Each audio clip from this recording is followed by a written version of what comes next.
Bienvenidos al informativo de Magnífica TV, dedicado a ofrecer las noticias más relevantes de la Iglesia. Hoy es miércoles 9 de septiembre de 2020 y estos son nuestros titulares.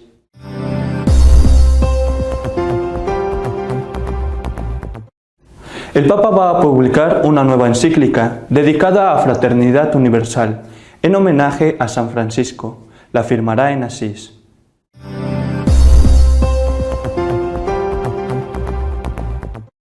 El cardenal Parolin, secretario de Estado Vaticano, ha estado en Beirut para una jornada de oración tras la tremenda explosión que destruyó una parte de la ciudad.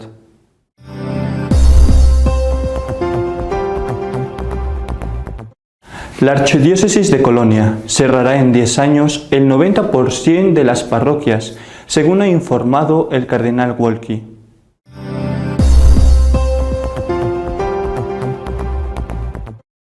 En una diócesis española, un sacerdote negó a un feligrés la comunión en la boca. Este lo denunció al obispo y el prelado le ha dado la razón.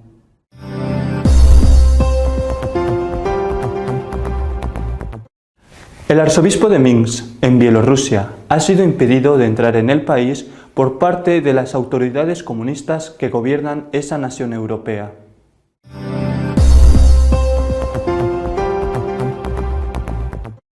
El Papa Francisco va a publicar una nueva encíclica. Será la tercera de su pontificado y estará dedicada a la fraternidad universal. La firmará en Asís. El director de la oficina de prensa de la Santa Sede, Matteo Bruni, ha informado de que el Papa Francisco irá a Asís para firmar su tercera encíclica, dedicada a la fraternidad universal.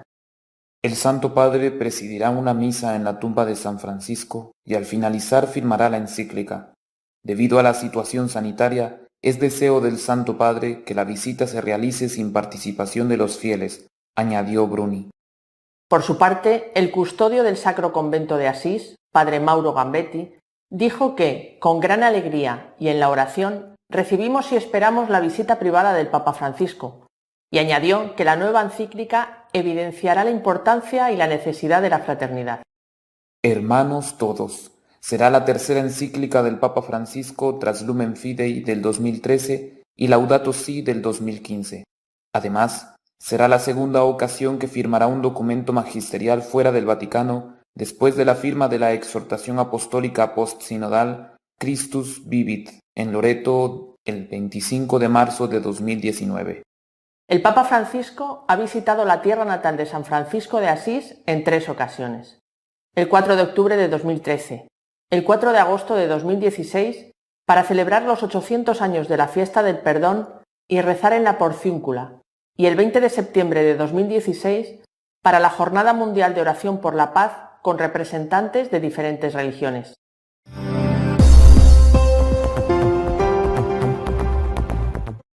El secretario de Estado Vaticano, cardenal Parolin, ha estado en Beirut para la jornada de oración y ayuno, convocada a raíz de la destrucción del puerto de la ciudad.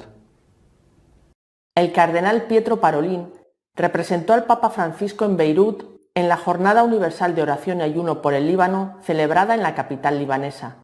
Leyó un breve mensaje de parte del Santo Padre. Yo conozco los proyectos que he hecho para ustedes, dice el Señor, proyectos de paz y no de desgracia para darles un futuro lleno de esperanza. Comienza con esta cita del profeta Jeremías, el texto del Papa. Los recientes acontecimientos parecen contradecir esta promesa, pero Francisco les exhorta a confiar en la fidelidad de Dios. El mensaje pontificio concluye con una oración. Te damos gracias por tu amor expresado a través de la solidaridad de muchos. Te confiamos nuestro país, el Líbano, con su pueblo, sus líderes religiosos y políticos y sus jóvenes, que realice su vocación como mensaje de paz y fraternidad a la que lo has llamado.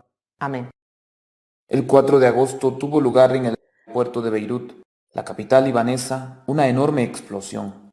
Aunque aún no se sabe con exactitud cuál es la causa, todo parece indicar que se debió a la combustión de material combustible. Parte de la ciudad quedó destruida.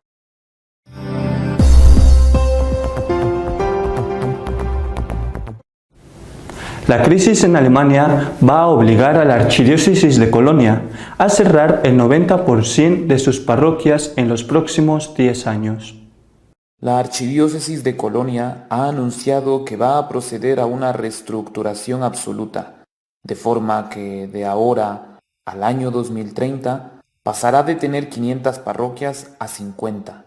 La razón fundamental es la disminución del número de fieles y sacerdotes. La archidiócesis alemana ha asegurado que serán los seglares los que dirijan la mayoría de las parroquias actuales, pero dentro de una gran parroquia, presidida por un sacerdote. Además, se consultará con el Vaticano para garantizar que los cambios sean compatibles con el derecho canónico. Para 2030, cada una de las 50 nuevas grandes parroquias debería tener varias comunidades eclesiales.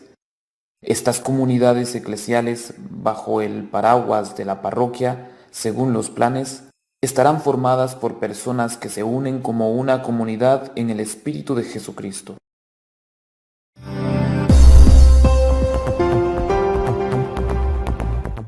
En la diócesis de Ciudad Real, en España, un feligrés protestó ante el obispo por haberle sido negada la comunión en la boca. El prelado le ha dado la razón.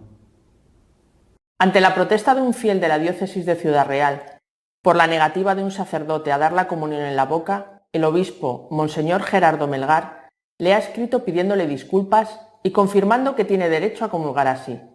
También le dice que ha hablado con el párroco para que no vuelva a ocurrir. El canciller de la diócesis ha escrito al feligrés agraviado una carta, en la que dice: «Me es grato acusar recibo del escrito dirigido al señor obispo de Ciudad Real, en la cual manifiesta entender vulnerados sus derechos por habérsele negado a su esposa y a usted la comunión en la boca en la Eucaristía celebrada el 26 de julio de 2020 en la Iglesia de los Salesianos de Ciudad Real». Su excelencia reverendísima, añade la carta, me ha confiado el encargo de expresarle las disculpas por haberse producido semejante situación, a la vez que se ha comunicado con el rector de dicho templo para que no vuelva a repetirse algo parecido. Si bien es verdad que la situación de emergencia sanitaria en la que nos encontramos aconseja que los fieles reciban la comunión en la mano, en ningún momento se puede prohibir el hacerlo en la boca si así lo desea el fiel que ha de recibirla, concluye el texto.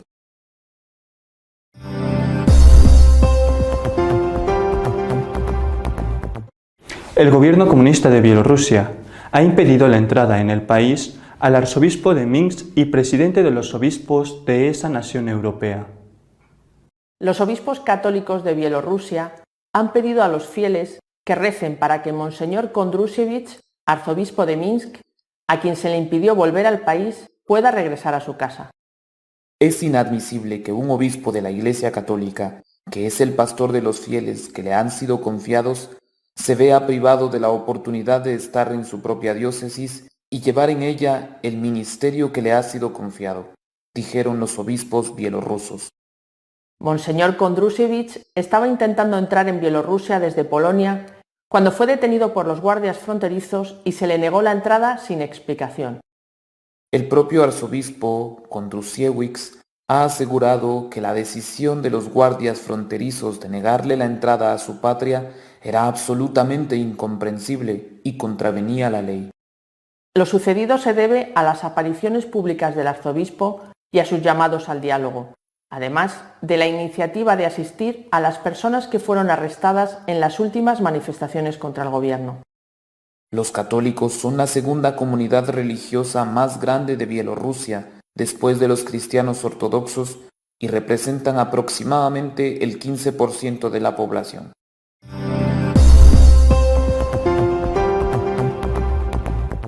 Nuestro editorial de esta semana está dedicado a comentar el por qué muchos católicos no están volviendo a la misa dominical donde sí se puede hacer. En 1833, un joven sacerdote, Antonio Rosmini, publicó un libro que causó sensación y un gran revuelo en su época, Las 5 llagas de la Iglesia.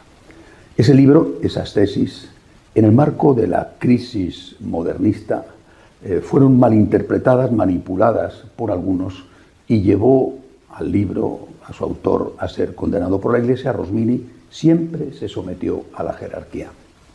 Pasó el tiempo y San Juan Pablo II rehabilitó al autor y a la obra, poniéndole como ejemplo en su encíclica Fides et Ratio, como ejemplo del diálogo entre la fe y la razón, y después Benedicto XVI lo beatificó.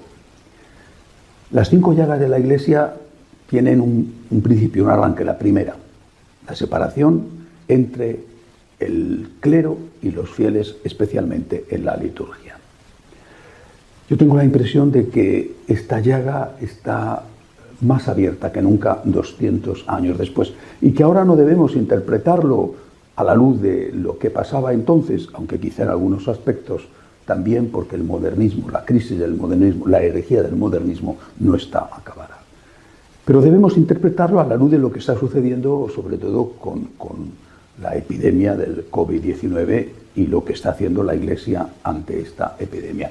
Pongo ejemplos.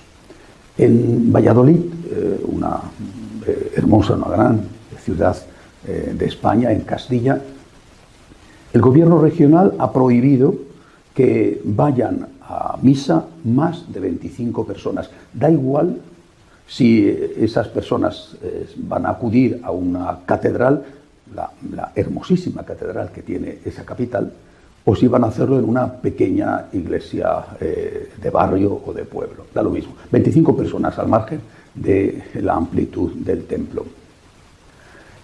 Otro caso. En el norte de España, en una pequeña aldea que tiene solo 3 habitantes, pues el ayuntamiento de la zona a la cual pertenece esa aldea ha prohibido que se celebren misas en la iglesia grande de esa pequeña aldea de 3 habitantes, porque dice el ayuntamiento que hay riesgo de contagio con 3 habitantes, suponiendo que los 3 habitantes vayan a la iglesia. Es verdad que el arzobispo de Valladolid, el cardenal Blázquez, ha protestado y ha dicho que esa normativa del gobierno es injusta. Y no solamente ha sido el cardenal el que ha protestado en este caso concreto, sino en muchos otros sitios del mundo. Pero también es cierto que la impresión generalizada es que la jerarquía, los pastores, no han hecho lo suficiente para defender los derechos de los fieles a ir a misa o a ser atendidos, al menos con los templos abiertos y el reparto con las debidas condiciones de todo tipo, incluida la sanidad de la comunión a los feligreses. Hay cosas que seguramente prefiero pensar que no son verdad, pero que si son verdad tienen una gravedad.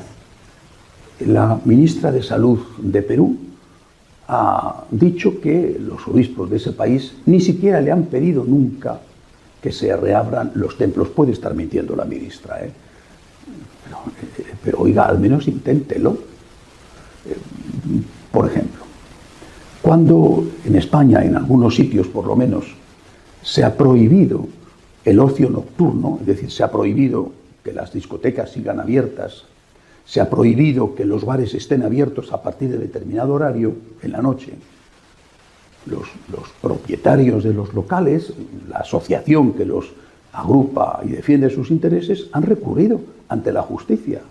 No digo yo que la Iglesia en ningún sitio tuviera que convertirse en una especie de oposición levantisca y llamar a los fieles a la desobediencia civil y a ir a los templos, aunque hubiera órdenes de que estuvieran cerrados. Pero bueno, por lo menos habría que haber recurrido, habría que haber utilizado los recursos legales. ¿Por qué el propietario de una discoteca puede poner una demanda ante la ley, y es algo permitido en una democracia, y no puede hacerlo la Iglesia? La impresión, vuelvo a repetir, que no estará justificada en todos los casos, pero la impresión, que está muy extendida, es que los pastores no han estado a la altura de las circunstancias y que no han hecho todo lo que podían hacer, insisto, dentro de la ley.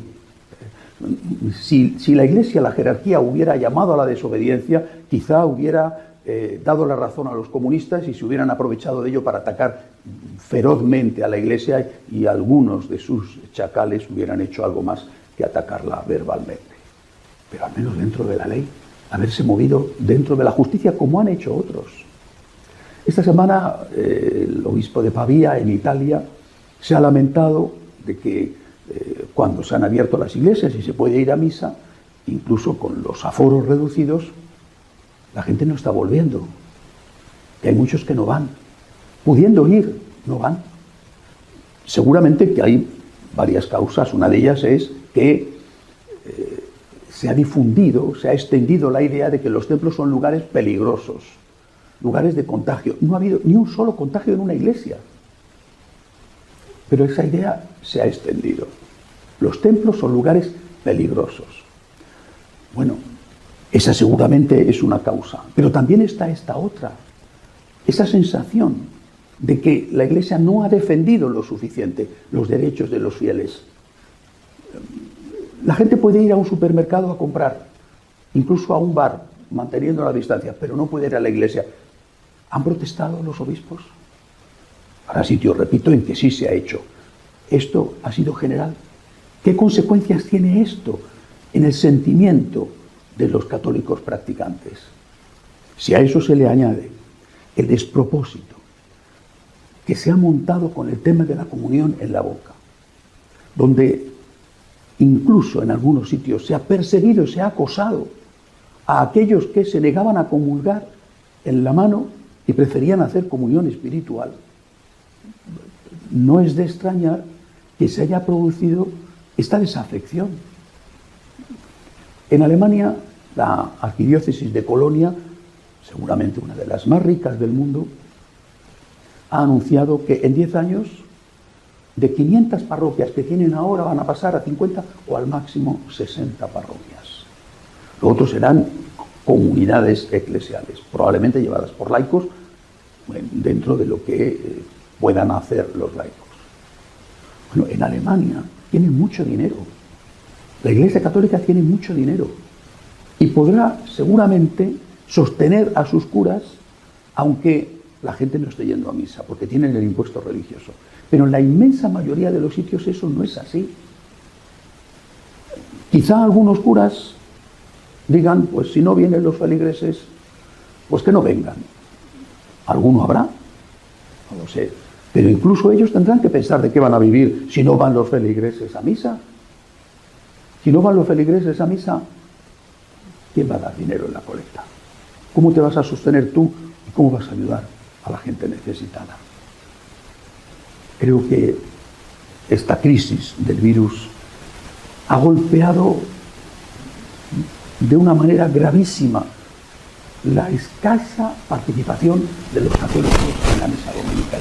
Si ya los porcentajes de antes eran mínimos, ahora es muchísimo menor. Esto pone a la Iglesia en una situación de grave riesgo ante un futuro inmediato, un futuro que ya está aquí.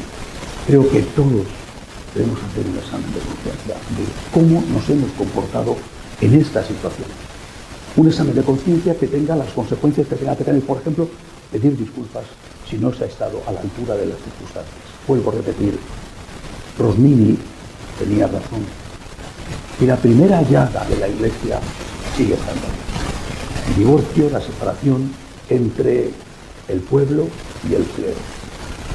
No todos los sacerdotes, no todos los obispos han obrado igual. No todos los sacerdotes, no todos los obispos han abandonado a su pueblo, gracias a Dios. Pero también, y por desgracia, la impresión generalizada es que esto ha ocurrido. Tenemos que cerrar esta llaga. Tenemos que cerrarla cuanto antes, porque por ahí se está desangrando lo poco que le va quedando a la Iglesia. Hasta la semana que viene, si Dios quiere.